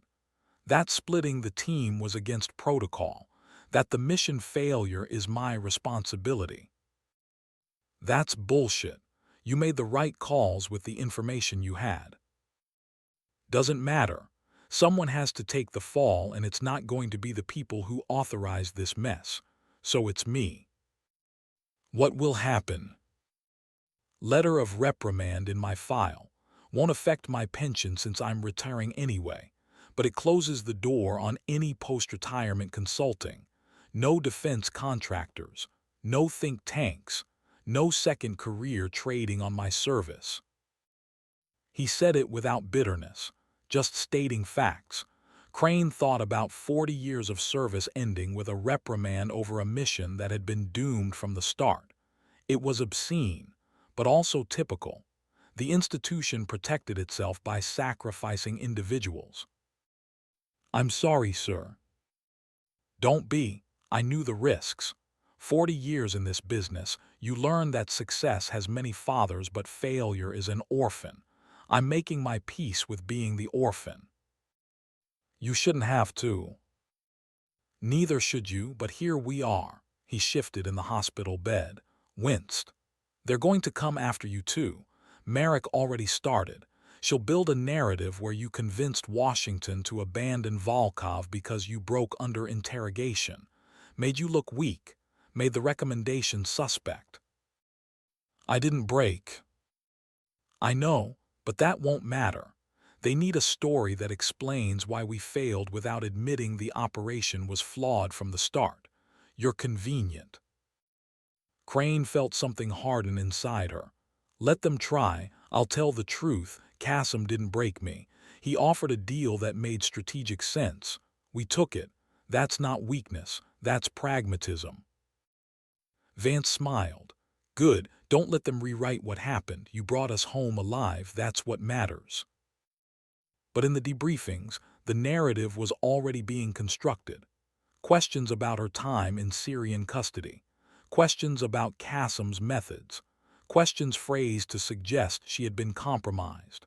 Subtle implications that her judgment had been affected by stress or trauma or fear. She answered calmly, professionally, stuck to facts, refused to speculate or accept their framing.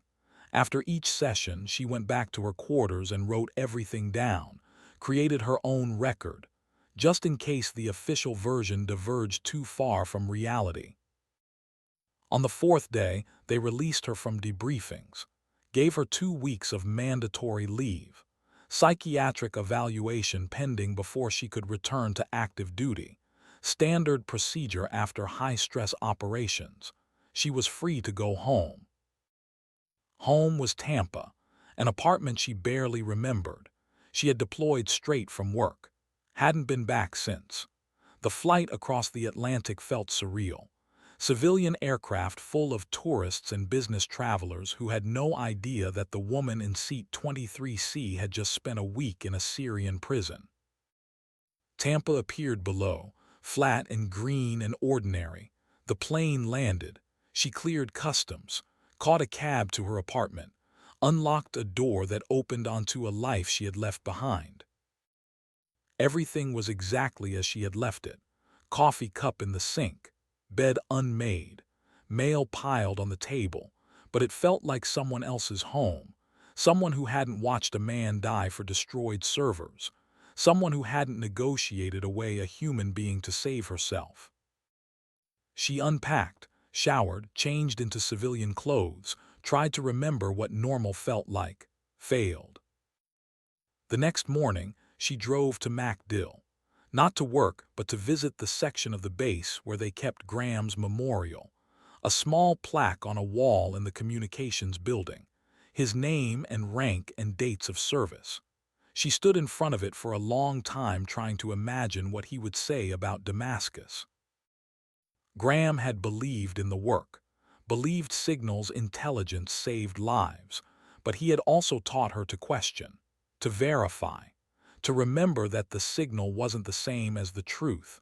You could intercept a transmission and still miss what it really meant. She thought about Volkov. His signal had been clear: Damascus, auction, nuclear data, but the truth underneath was more complicated. A man who had been betrayed trying to survive in a world that had abandoned him, selling secrets not from ideology but from necessity.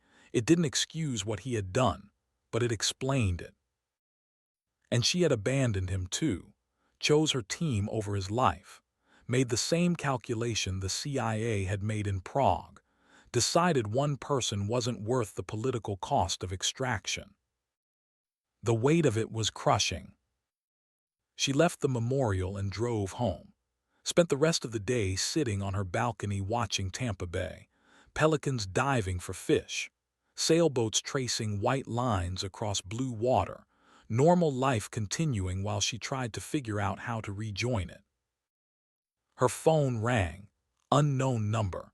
She almost didn't answer, then remembered she was supposed to be reachable for the psychiatric evaluation. Captain Crane. Captain, this is Dr. Ellen Reeves. I'm the psychologist assigned to your case. I'd like to schedule an evaluation. Are you available tomorrow afternoon? Yes, ma'am. Good, there's a civilian office we use off-base, more private than the hospital. I'll send you the address. The call ended. The address arrived via text. Crane added it to her calendar and went back to watching the water. The next afternoon, she drove to a medical building in a quiet part of Tampa. Dr. Reeves' office was on the third floor, tastefully decorated. Comfortable chairs, certificates on the wall from universities Crane had heard of. The doctor herself was 60-something, gray hair, kind eyes, the kind of person you could imagine telling secrets to. Captain Crane, please sit. Can I get you water, coffee? I'm fine, thank you. They sat. Dr. Reeves had a folder on her lap but didn't open it immediately. I've read the preliminary reports from Germany. You've been through a significant trauma: capture, detention, interrogation, loss of a team member. These are serious psychological stressors. How are you managing? I'm functional. That's not the same as well. Crane didn't have an answer for that.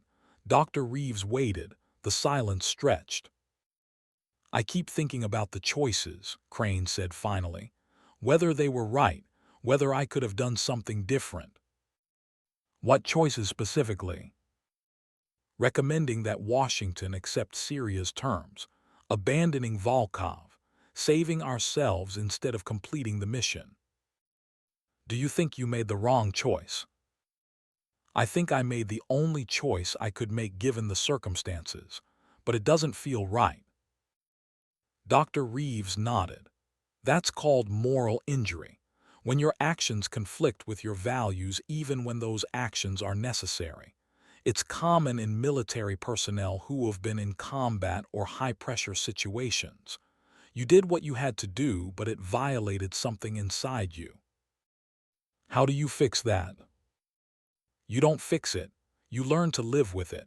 You acknowledge that sometimes there are no good choices, only less bad ones, and you forgive yourself for being human.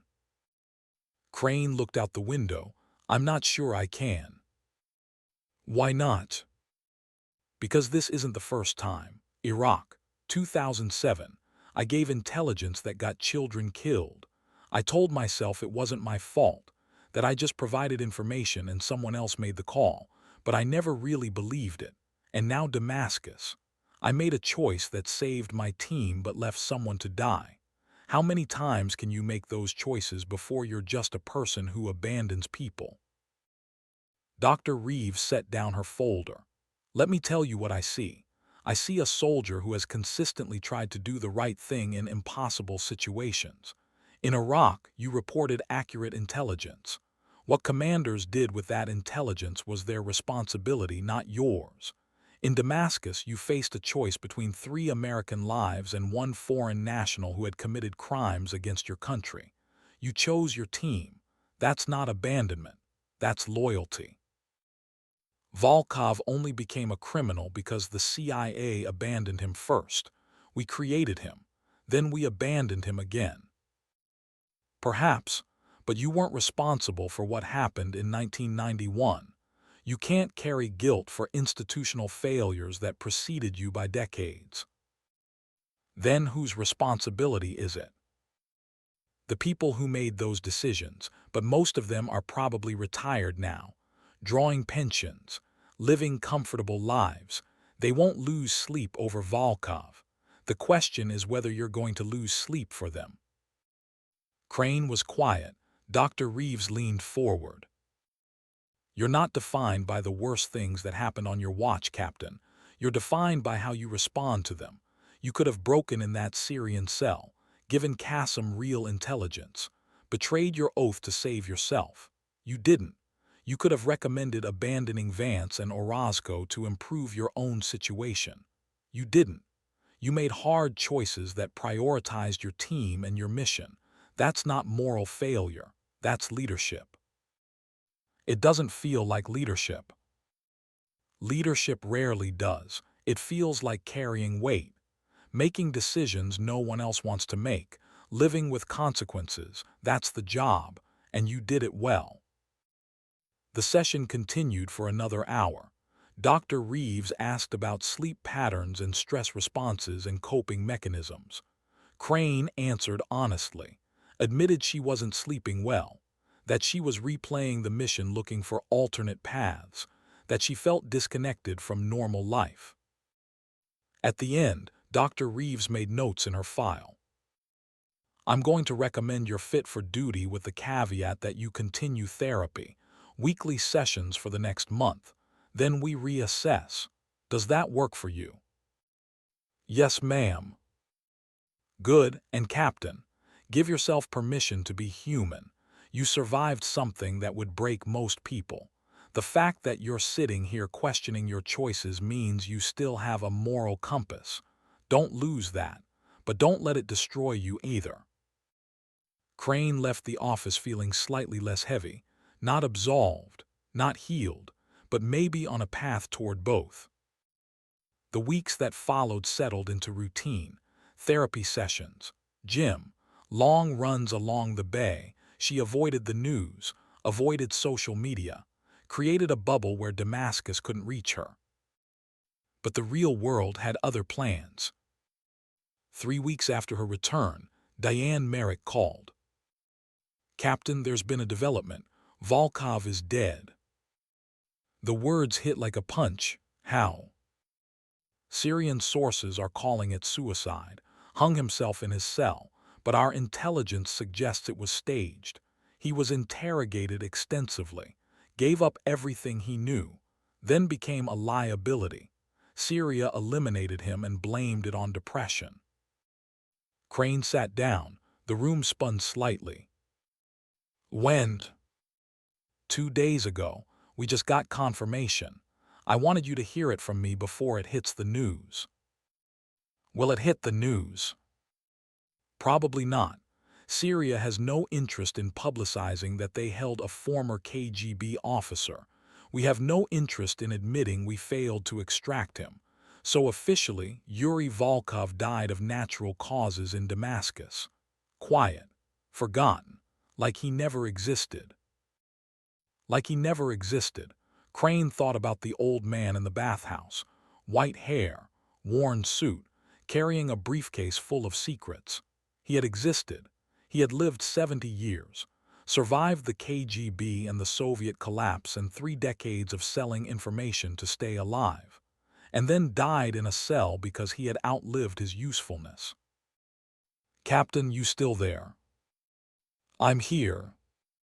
"Look, I know this is hard, but Volkov made his choices. He sold intelligence that killed Americans, that enabled terrorists. What happened to him was justice, even if it came from the wrong source. Justice would have been a trial, due process, not murder dressed up as suicide. In a perfect world, yes, but we don't live in a perfect world. We live in this one, where sometimes bad people die in bad ways and we move on." Crane wanted to argue, to insist that there had to be a better way, but Merrick had already hung up. She sat in her apartment and thought about Graham, about his belief that the work mattered, that signals intelligence saved lives and prevented wars and made the world incrementally safer. She wondered if he had ever faced a moment like this, where the work revealed that safety was built on compromises that corroded the soul. The next therapy session, she told Dr. Reeves about Volkov's death. "How does that make you feel?" "Complicit, like I traded his life for mine and now he's dead because of it."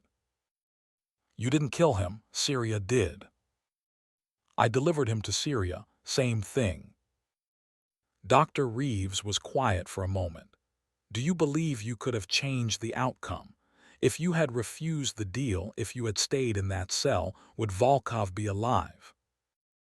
"No, Syria would have kept him regardless." "Then his death isn't your responsibility.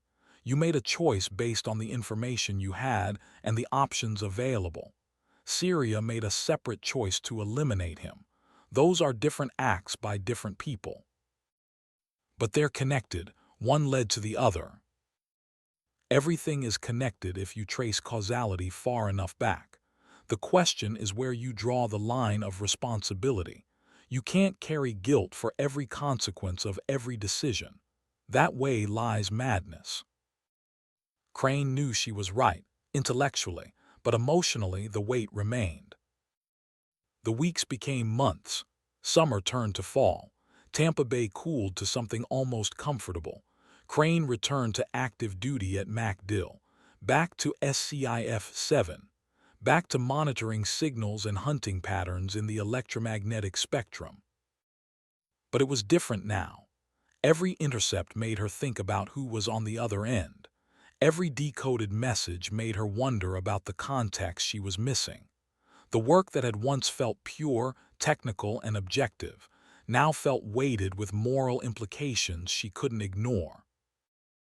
Orozco was stationed at a different base. They exchanged emails occasionally, short messages about nothing important, both of them avoiding the topic of Damascus. He was seeing a therapist too, trying to forgive himself for surviving when Bellamy hadn't. Vance retired. Ceremony at Fort Bragg. Crane flew up for it, watched him receive his retirement certificate and a medal for valor that couldn't be explained to anyone outside the community. After the ceremony, they had dinner at a chain restaurant near the base. "What are you going to do now?" she asked. "Fish, maybe hunt. I've got a cabin in Montana. No people, no missions, just trees and quiet." "Sounds lonely." "Sounds perfect," he smiled. "I've had enough of people for one lifetime, time to remember what silence feels like." "Do you think about it, Damascus?" "Every day, but I'm making peace with it. We did our best, came up short, that's life. You can't win them all." Bellamy deserved better. He got what soldiers get, a mission and the consequences. He knew the risks, made his choice. I honor that by remembering him right, not by drowning in guilt over his death. Crane wished she could adopt that perspective, the clean separation between honoring sacrifice and carrying guilt, but her mind didn't work that way. For her, Everything bled together. They finished dinner, hugged goodbye in the parking lot. Vance drove off toward Montana and whatever peace he could find there. Crane flew back to Tampa and returned to the routine. 6 months after Damascus, she was scanning frequencies on a quiet Tuesday night when she picked up something unusual. Shortwave band, analog transmission, not one-time pad encryption but close. A modified version using newer mathematical principles but the same underlying concept. Her hands moved automatically, isolated the signal, began analysis. The pattern was familiar, too familiar. It took her 4 hours to crack enough of it to understand what she was seeing. The transmission was from Damascus, from a location near where Volkov had lived. The encryption protocol was similar to his but updated, modernized. And the content, what little she could decode, referenced intelligence networks in Eastern Europe. Someone had inherited Volkov's operation, picked up where he left off. The archive might have been destroyed, but the knowledge lived on, passed to a successor. Maybe his daughter, maybe an associate, maybe Syria itself had decided the business was too profitable to abandon. Crane sat back and stared at the screen. They hadn't won anything in Damascus. They had just moved the pieces around the board. Volkov was gone, but the game continued. Another ghost selling secrets to another set of buyers, the cycle perpetuating itself. She should report it, log the intercept, alert the analysts, start the process that would lead to another mission, another team, another attempt to shut down something that would just resurrect itself somewhere else. Instead, she sat in the quiet SCIF and thought about Graham. He had believed in the work, but he had also taught her to ask why. Why this mission? Why this target? Why now? Not just to follow orders, but to understand purpose. The purpose here was clear.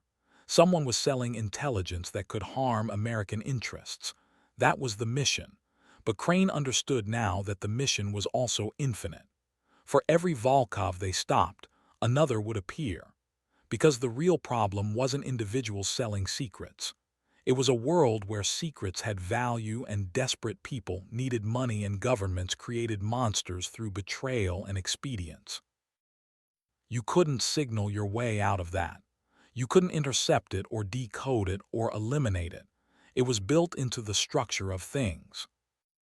She logged the intercept, wrote a brief analysis, submitted it through proper channels. Then she went home and sat on her balcony and watched the bay. Pelicans diving, sailboats moving, normal life continuing in the foreground while the invisible war played out in frequencies most people would never hear. She thought about Vance in Montana, about Orozco trying to rebuild himself, about Bellamy buried in Arlington under a headstone that couldn't tell his real story, about Volkov in an unmarked grave in Damascus, about Graham in a cemetery in Ohio with a plaque on a wall at MacDill. All of them ghosts now, all of them signals that had faded into static. And she thought about herself, 38 years old, 16 years of service. How many more intercepts could she catalog before the weight became unbearable? How many more Volkovs could she hunt before she became what she was chasing? Dr. Reeves had said to give herself permission to be human, but humanity meant feeling the cost of every choice, meant carrying the weight of every compromise, meant understanding that sometimes doing your job meant becoming complicit in systems you couldn't change. Graham had known that. He had chosen to keep working anyway, to believe that incremental good mattered even when the larger structure remained broken. He had taught her that signals carried truth and truth mattered even when people ignored it. She could honor that, or she could walk away, find a different life, teach at a university maybe, pass on technical knowledge without the operational context, Live in the world of pure mathematics where encryption was just elegant problem solving and frequencies were just physics. Both options felt like betrayal in different ways. The sun set over Tampa Bay. The sky went orange and purple and finally dark. Crane sat in the growing darkness and made no decision, just existed in the space between choices, between the person she had been and the person she might become. Her phone buzzed, message from an unknown number. She opened it. 3 words, the work continues. No signature, no context, but she knew who it was from, Merrick, or someone like her, reminding Crane that the world didn't stop spinning just because she was tired, that threats remained and missions continued and soldiers were needed to stand watch. She could ignore it, block the number, pretend she hadn't seen it. Instead, she went inside, opened her laptop, pulled up the signal analysis from tonight, studied the pattern, started building a profile of whoever had taken over Volkov's operation. Because that was who she was, a soldier who kept fighting even when the fight felt pointless, who honored the dead by continuing the work they had started, who carried the weight because someone had to and she had been trained to bear it. Graham had taught her that. Vance had demonstrated it. Bellamy had died for it. She would live with it, one signal at a time, one choice at a time, one quiet act of service in a war most people didn't know existed. The ghosts would always be there, the weight would always be heavy, but the work continued. And so did she. Outside her window, Tampa slept, unaware that in a small apartment near the bay, a signals intelligence officer was hunting the next ghost, tracing the next pattern, fighting the next battle in a war that had no end. Just the next signal emerging from the static. And the choice to keep listening. I spent 3 weeks researching Cold War signals intelligence protocols to get Captain Crane's technical work right. What surprised me most? How many real operators like her exist? Brilliant analysts who cracked impossible codes but never got recognition because their work stays classified forever. For the veterans here, did this capture the reality of black ops gone wrong, the moral weight of impossible choices? I want to hear from those who have been there. And for everyone, would you have made Crane's choice? Save your team or complete the mission? There's no right answer. That's what haunts these operators for life. Drop your thoughts below. And if this story resonated, hit subscribe. I've got more untold stories from America's silent wars coming your way.